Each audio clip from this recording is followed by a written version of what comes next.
Morriwind, a day in the life. The Scribe. The agent called me in his usual, somewhat impatient undertone.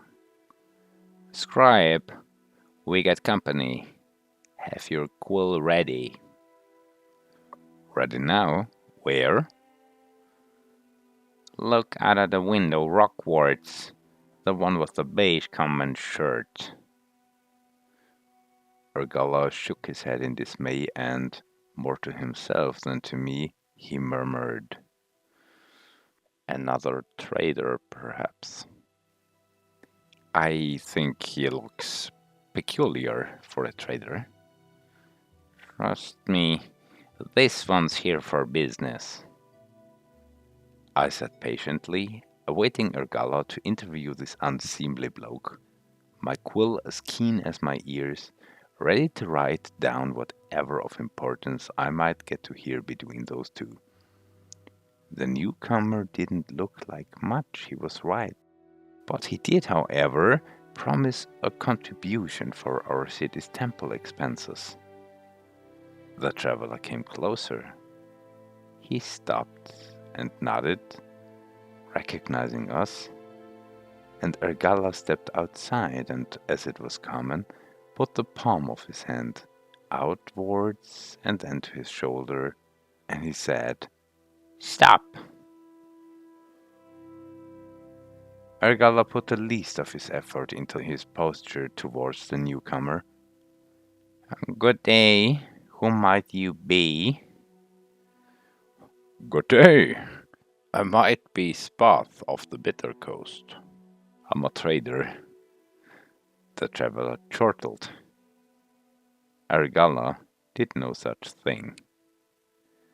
"What are you peddling?" "Alchemical ingredients, mostly. Some food and material." "You mean weapons?" "No, sir. I mean material. Iron, steel, some ebony." "Ebony, huh? And how would a lad like you get behind some ebony?" "I won it, sir. No getting behind it whatsoever, not pushing it. I took a bet." "You won it, eh? Well then, congratulations," spat the trader. "Now let's see here. For your trade to be protected, I need to know what other kinds of alchemical ingredients you have with you." "There's this resin and plumes from cliff racers." "How many?" "About 130. The agent looked up. 130? Where did you get so many plumes?"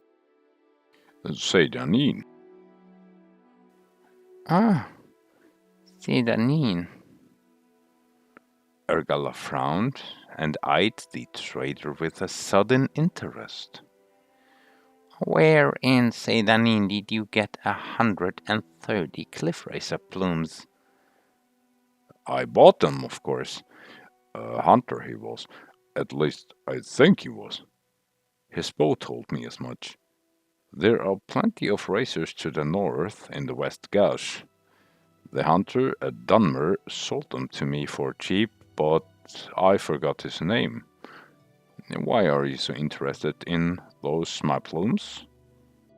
Ergalla regained his posture immediately and made a dismissive gesture while straightening the sleeves of his robe. "Never mind, trader. Seyda Neen, yes? Yes." He cleared his throat and went on. "Now that will be 8 drakes in tolls and fees. You can pay right here, or you will have to keep your books until you leave. It might be cheaper here." "Since when does the City of Swords take tolls from traders?" The trader's voice sang with distrust. I take it you haven't been around these parts for a while. We've done so since the time politics is a fickle game's path, and especially in Vivec. It can be just as eroding to our foundation as the very water, if you understand. I don't follow. Figures. See, traders, boss, the temple is in dire need of, well, repairs. The reason is water, Oh, I understand, agent, said the trader. And here's one for free. Avoid the lower east pathways around St. Delin Canton. Stick to the light. There were rumors of remnants of the sixth house.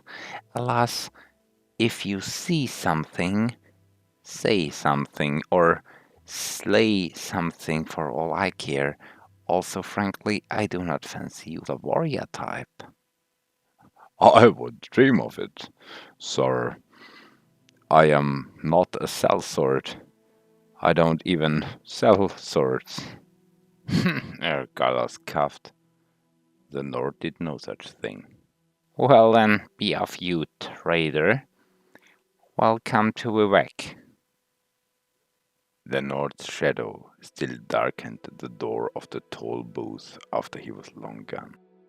Out of earshot, I dared to inquire, Seyda Neen, agent? Yes, Scribe. I called the gateway my home for some time. Have you ever been to the Bitter Coast? A couple of times, sir. In fact, I knew a servant in the Radan Manor. Yes, yes. The eyesore. Pardon me? I'm not talking about your servant friend, I'm talking about the manor. What a pompous nothing. The mines will eat it up nonetheless. Have some trust in Halalu greed, which plays straight into imperial hands. Abalon taught us much on this island. Again and again, Ergalla counted the 8 drakes and let the coins slip through his fingers in an almost too swift manner. 130 plumes? Last seed in the third era, 427, he heard a Dunmer prisoner curse the cliff racers.